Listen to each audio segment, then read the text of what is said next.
Assalamualaikum warahmatullahi wabarakatuh.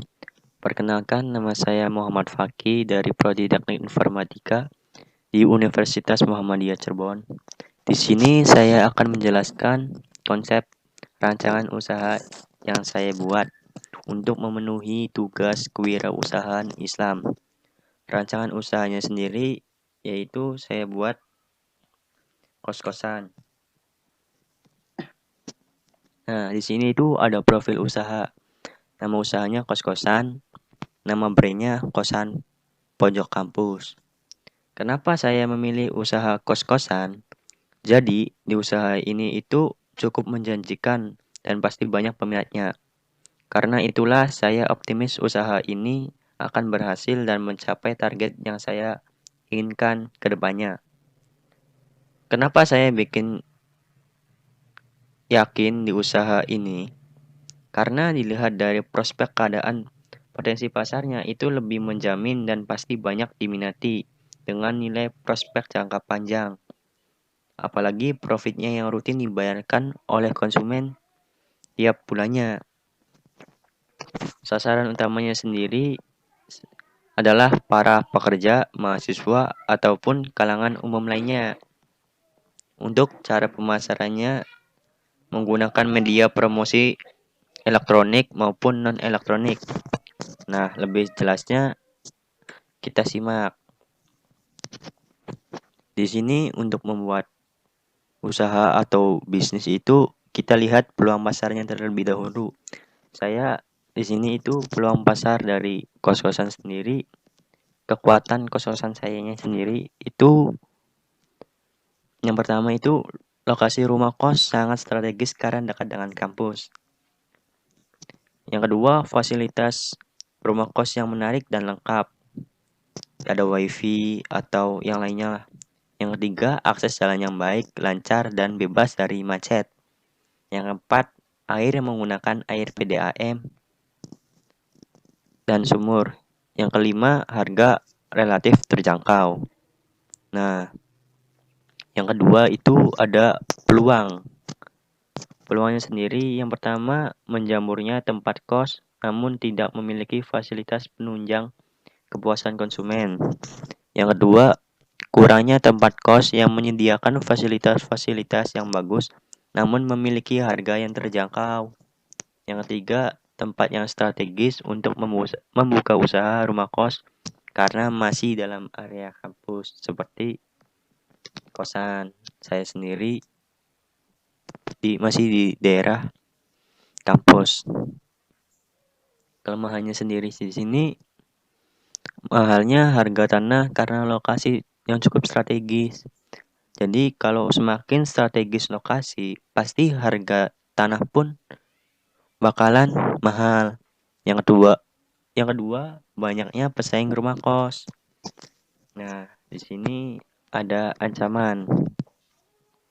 Ancamannya sendiri yang pertama, banyaknya rumah kos yang harganya lebih murah meski fasilitasnya kurang lengkap.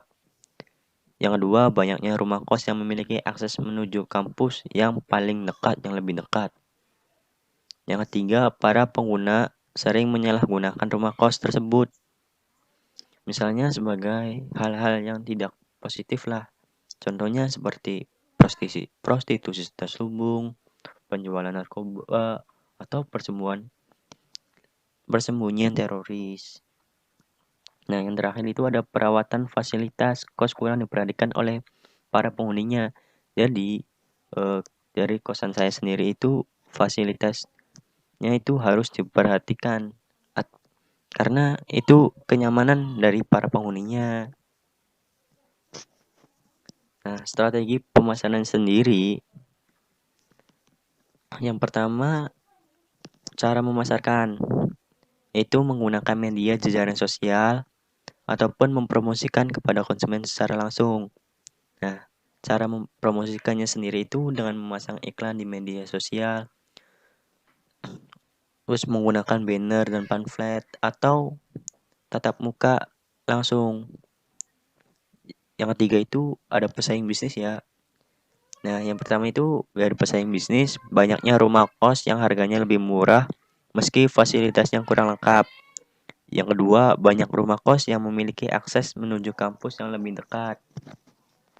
Untuk menghadapi persaingan, kos-kosan kita sendiri itu dengan cara meningkatkan kualitas pelayanan yang baik dan ramah, memberikan harga sewa yang terjangkau bagi para mahasiswa, pelajar, dan kalangan yang lainnya, menjaga kualitas bangunannya, menjaga lingkungan kosan agar tetap nyaman, bersih, dan enak dipandang.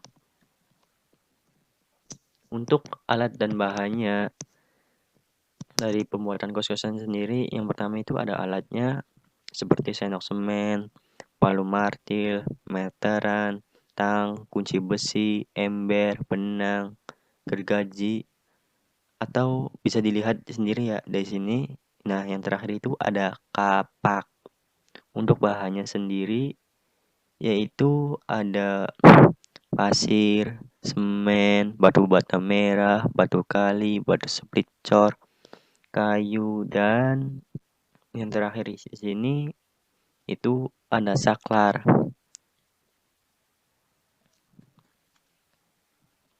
Nah, untuk produksinya sendiri itu di sini ada proses pembuatan kos-kosan.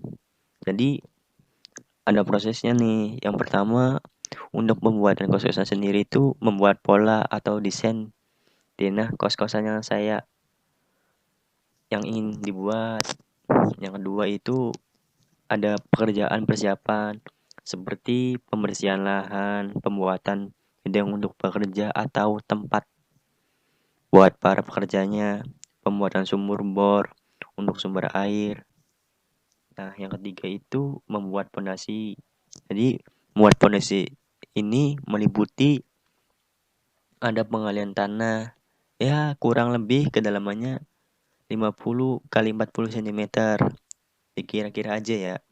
Yang kedua itu ada urugan dengan pencampuran batu kali, pasir, dan semen sampai 80 kali 40 cm itu dimasukkan ke yang tadi digali. Yang ketiga itu ada pengecoran pondasi sampai 20 kali 15 cm dengan perbandingan semen 1 sak, pasir 10 ember, batu split 7 ember, dan air 5 ember.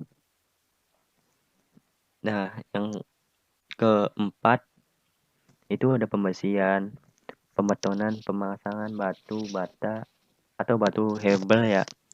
Sudah tercampur semen dan pasir ini tuh. Dan pemasangan kusen, pintu, dan jendela. Yang selanjutnya ada pemasangan rangka atap menggunakan baja ringan ataupun kayu.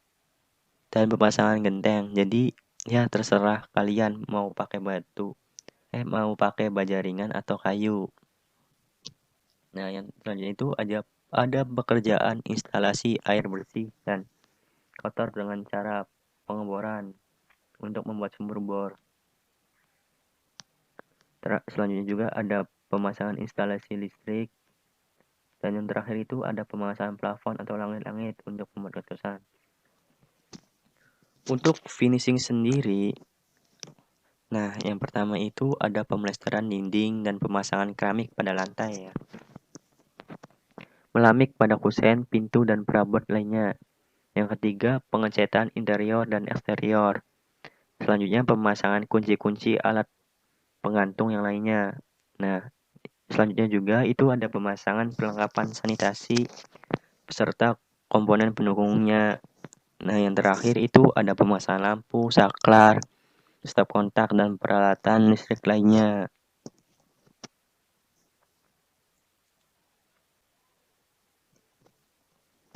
Untuk anggaran biayanya sendiri, di sini biaya tetap itu sebesar 900 juta ya.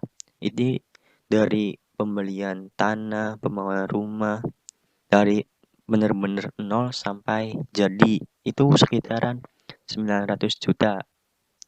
Nah, biaya variabelnya itu sebesar 750.000 per kamarnya.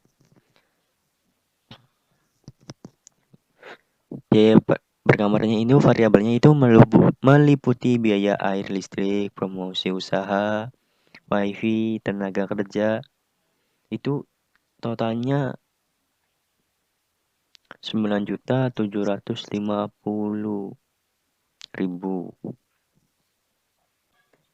Untuk menghitungnya atau menghitung BEP break even point ini kayak gini nih. Jadi pengertian BEP atau break even point sendiri adalah suatu titik atau keadaan di mana penjualan dan pengeluaran sama atau suatu kondisi di mana penjualan perusahaan cukup untuk menutupinya. Jadi dengan analisis ini manajemen dapat mengetahui jumlah penjualan minimum yang harus dipertahankan agar tidak mengalami kerugian dan mengetahui jumlah penjualan yang diharuskan untuk memperoleh tingkat keuntungan tertentu. Nah, jadi ini juga bisa untuk mengambil keputusan apakah ingin melanjutkan atau berhenti di bisnis atau usaha yang akan kalian buat nantinya. Jadi, untuk menghitungnya itu harga jual per unit atau per kamarnya itu 750.000. Nah, dari margin kontribusi per unit itu yang total yang tadi 9.750.000 itu dikurangi harga jual per unitnya 750.000. Jadi margin kontribusinya itu 9 juta.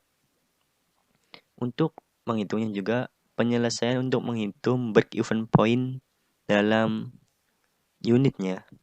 Itu rumusnya itu biaya tetap dibagi margin kontribusi per unit. Jadi biaya tetap itu yang pertama itu ada 900 juta atau biaya awal dari 0 sampai yang selesai itu 900 juta dibagi margin kontribusi per unitnya itu 9 juta. Jadi 900 juta dibagi 9 juta itu 100 unit. Nah, yang kedua itu untuk menghitung dalam rupiahnya.